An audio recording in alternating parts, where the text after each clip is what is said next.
Hi all, welcome back to my channel. Today's video is about a horrific crime that took place in Lansing, Michigan on September 3rd of 2020. Because I'm going to tell you horrific things that I read the suspect said while committing the crime, you may not want to listen to this around little ears.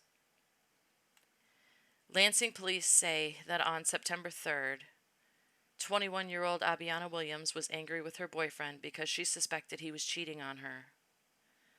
One of her friends told police that they were driving around that night, and he heard Abbieana tell someone on the phone, "I hope your mama likes burning alive." The friend said that Abbieana then asked him to drop her off near 1450 Elizabeth Street around 11:30 p.m.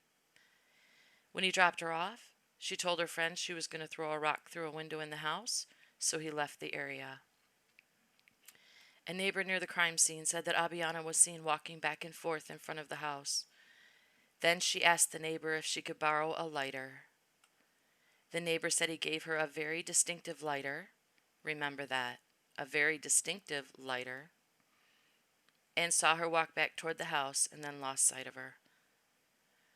According to police reports, Abbieana sent 2 text messages to her boyfriend at the time the fire broke out. She wrote, "I'm outside your mom's house, and I hope your mom likes being burned alive." After the fire broke out, the Lansing Fire Department was called. They said by the time they got there, flames were shooting out of the windows.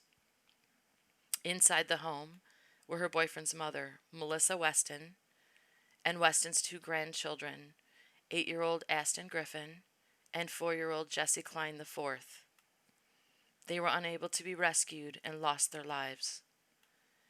Upon initial investigation, arson was ruled out as a cause of the fire, and Abbieana told police she didn't start the fire. As a matter of fact, she told them that she wasn't even at the house that night. But a neighbor's security camera footage said otherwise and showed Abbieana walking back and forth in front of the house that night, walking into the back of the house, and recorded the sound of glass breaking.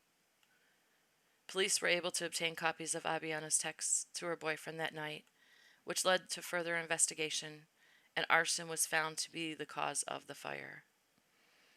Abbieana was then arrested and charged with 3 counts of murder and 3 counts of first-degree arson.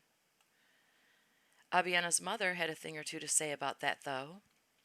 She claims that her daughter is not violent, and she doesn't believe she's capable of murder. She said Abbieana has autism and some emotional impairment disorders, but she's never been violent. She said if you tried to fight Abbieana, she would fall to the ground and curl up. Doesn't sound like she knows her daughter too well, huh? She wants Abbieana to be given a lie detector test so this can all be cleared up right away. Poor, sweet Abbieana. Couldn't hurt a fly. Yet, she was heard telling someone on the phone, "I hope your mama likes burning alive." And police obtained her text messages that read, "I'm at your mom's house," and again, "I hope your mom likes burning alive." But, according to her mom, she's harmless. I have a couple questions, and you'll have to forgive me. I've never burned a house down before, but how is she going to start the fire without a lighter or matches? Apparently she didn't have anything to start a fire when she got there, or she wouldn't have needed to ask the neighbor for a lighter. A very distinctive one, he claims. Unless she had a lighter, but it stopped working or something. Or, I guess she could walk to a gas station or somewhere to buy one. Otherwise, if that neighbor hadn't been outside, or if he didn't have a lighter to loan her, how was she going to start the fire? Just curious. Oh, and because I've never burned a house down before, wouldn't she have needed some sort of accelerant to set the house ablaze as quickly as she did? The fire department said that they were called to the fire at 11:45 p.m., which wouldn't give the fire much time to spread without an accelerant, since according to her friend, she was dropped off around 11:30. She still needed to pace around, borrow a lighter from a neighbor, break a window, text threats to her boyfriend, and get the heck out of Dodge before the fire department arrived. Just thinking out loud. I mean, she was a busy girl. Sure, her friend could have gotten her drop off time wrong, I'm sure. But how the hell did a fire, set with a lighter, spread so quickly? Maybe the breaking glass heard on the security camera footage was her breaking into the garage to get gasoline? Maybe. But then what did she do with the gas can? I mean, she could have taken it with her, I suppose. I don't think she could have left it. That would have made it too obvious that it was arson. And if she did use an accelerant, which would explain the fire spreading so quickly, how would arson initially be ruled out? Could the investigators in Lansing, Michigan really be that incompetent? I suppose. And look at all the help she got. She almost got away with it. She got a ride there. She borrowed the source she needed to light the fire. And investigators ruled out arson. How lucky can one person get? Well, initially anyway. So, 3 lives lost. 3 innocent people who had nothing to do with it. 3 innocent people who never saw it coming. They paid the price for Abbieana's anger toward her boyfriend because she thought he was cheating on her. I wonder, where was her cheating boyfriend while she was killing his mother and her 2 precious grandchildren in that house? I'm going to call it. He was with his side chick. Guaranteed.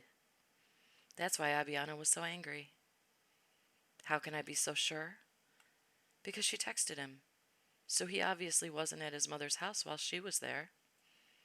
And she obviously got the hell out of there before police and fire arrived, or she wouldn't have been able to claim that she wasn't even there that night. So she never even saw her boyfriend that night. That I can piece together for sure. Except if, and I mean a really big if the neighbor who was kind enough to loan Abbieana his very distinctive lighter that awful night happens to watch this video, he may disagree with me. You know how meddling neighbors are. They pay attention to everything. Whatever. As much as I hate to be wrong, he was there. I wasn't. So, I'll give it to him. If you ask him where Abbieana's boyfriend was that night after the fire broke out, and Abbieana split, he'll tell you that he saw him right there at the house, holding the very distinctive lighter that he had given to Abbieana. Thank you all for watching. Please join me in praying for the victims of this awful fire and their families. As always, I appreciate the time you spend with me, and I'll see you on my next video.